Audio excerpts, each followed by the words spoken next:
ಆನೇಕಲ್ ತಾಲೂಕಿನ ಹುಲ್ಲಹಳ್ಳಿಯಲ್ಲಿ ರಾತ್ರಿ 9 ಗಂಟೆಯಾದರೂ ಮತದಾನ ಮುಂದುವರೆದಿತ್ತು. ಹುಲ್ಲಹಳ್ಳಿಯ ಮತಗಟ್ಟೆ ಸಂಖ್ಯೆ 479ರಲ್ಲಿ ಮತದಾನ ಸಮಯ ಅಂತ್ಯಗೊಂಡ ಬಳಿಕವೂ ಮತಗಟ್ಟೆಯಲ್ಲಿ 200ಕ್ಕೂ ಹೆಚ್ಚು ಜನರಿದ್ದರು. ಹೀಗಾಗಿ ಮತದಾನ ರಾತ್ರಿ 9 ಗಂಟೆ ತನಕವೂ ನಡೆಯುತ್ತಿತ್ತು. ಚಿನ್ನಯ್ಯನಪಾಳ್ಯ 2 ಗ್ರಾಮಕ್ಕೆ ಸೇರಿ 1 ಮತಗಟ್ಟೆ ಇದ್ದು ಒಟ್ಟು 1794 ಮತದಾರರಿದ್ದಾರೆ.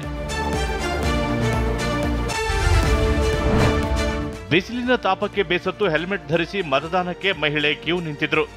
ಚಾಮರಾಜಪೇಟೆಯ ರಾಯಪುರ ವಾರ್ಡ್ನಲ್ಲಿ ಈ ದೃಶ್ಯ ಕಂಡುಬಂತು. ಸೂರ್ಯ ನೆತ್ತಿ ಸುಡುತ್ತಿದ್ರೆ ಮತದಾರರು ಹೆಲ್ಮೆಟ್ ಧರಿಸಿ ಕ್ಯೂನಲ್ಲಿ ನಿಂತಿದ್ರು.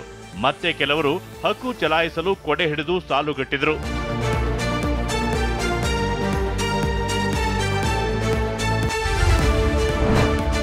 ಮತ ಚಲಾಯಿಸಲು ತಮ್ಮೂರುಗಳತ್ತ ಹೊರಟ ಜನ ಬಸ್ಸಿಗಾಗಿ ಪರದಾಡಿದ್ರು.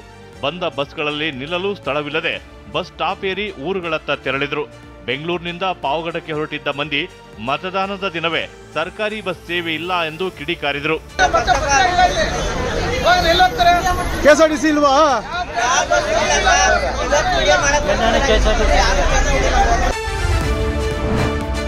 ಬೆಂಗಳೂರಿನಲ್ಲಿ ಮತದಾನ ಮಾಡಿದರೆ ಉಚಿತ ಊಟ, ತಿಂಡಿ, ಸಿಹಿಯನ್ನು ಕೆಲವೆಡೆ ನೀಡಲಾಯಿತು.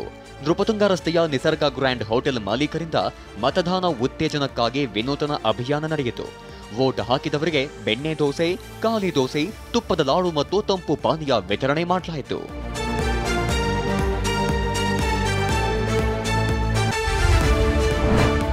ಕಾಂಗ್ರೆಸ್ ನಾಯಕರು ಇವತ್ತು ಕೂಡ ಚೊಂಬು ಗ್ಯಾಸ್ ಸಿಲಿಂಡರ್ ಅಭಿಯಾನ ನಡೆಸಿದರು. ಆರ್ಆರ್ ನಗರ ವಿಧಾನಸಭಾ ಕ್ಷೇತ್ರದ ಲಗ್ಗೆರೆ ವಾರ್ಡ್ನ ಬೂತ್ ನಂಬರ್ 194 ಮತ್ತು 195ರಲ್ಲಿ ಚೊಂಬಿರುವ ಟೀ ಶರ್ಟ್ ಧರಿಸಿದ ಕೈ ಏಜೆಂಟರು ಬಿಜೆಪಿ ವಿರುದ್ಧ ಲೇವಡಿ ಮಾಡಿದ್ರು. ಇತ್ತ ಮಂಜುನಾಥ್ ನಗರದ ಗೌತಮ್ ಕಾಲೇಜು ಬಳಿ ಕಾಂಗ್ರೆಸ್ ಕಾರ್ಯಕರ್ತರು ಖಾಲಿ ಚೊಂಬು ಗ್ಯಾಸ್ ಸಿಲಿಂಡರ್ ಪ್ರದರ್ಶಿಸಿದ್ರು.